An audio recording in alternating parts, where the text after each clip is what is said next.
this seems a little loosey-goosey, but oftentimes what we'll do is we'll just, if we follow this instruction, which is a basic one, want you to pick up telling your life story, right? A 1-minute life story. Like, you can get a lot of detail in that. But one of the goals is to try to refer to your age at one point, an event, the year, trying to sequence a few things together, and at least one unexpected change. And then end with, and here's where I ended up, here's how I ended up here at this school. Oftentimes, what I find works really well is to just talk about what you did over the weekend or since the last class.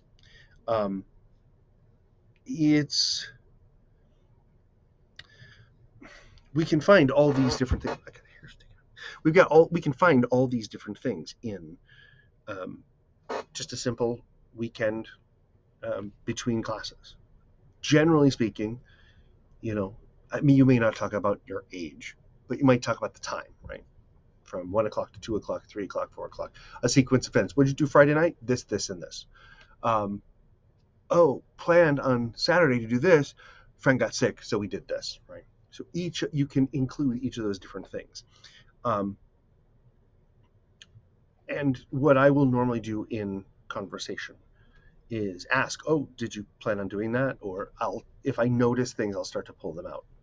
It's really good to watch other people as they tell their stories, to notice when each of these things pop up, and then try to emulate that.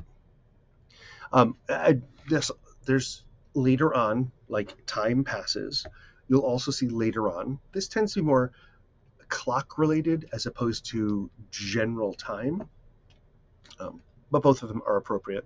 And then also the wrong, or you'll also see that think pop up in the similar to the wrong, in the idea of, oh my God, it occurred to me, this happened, or oh my God, it occurred to me, I can't do that, right? Can't do that. Have to do that, right? Hopefully that makes sense. And we divide into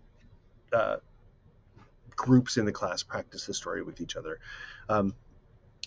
Again, most of this I do in class, in conversation, so we find ways of incorporating it. But if for any reason you miss class or you want to review this stuff, think about your own life, your own weekend, what happened over the course, or what happened, think of the last time something went wrong.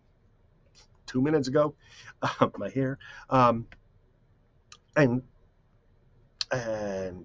tell that story, right? And it helps to write down an outline. Don't write down full sentences. Write down an outline, bullet points.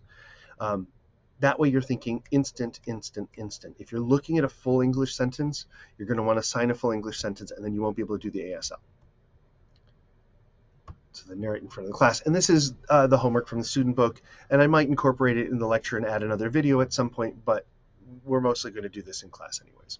So again, as I say, this one's a really, really short little subchapter.